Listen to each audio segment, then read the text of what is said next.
o'zbek bolani yutib, katta gapirib qo'ydi. Men unga chidolmay, og'rim kelib chiqib bordim. Ну, на самом деле, я нормально подраться, показать себя, вот ты знаешь, да.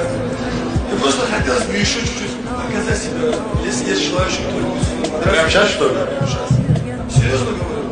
Просто чисто спарринг сделать по-братски. Давай, идем. А вот Давай, это руки поворот.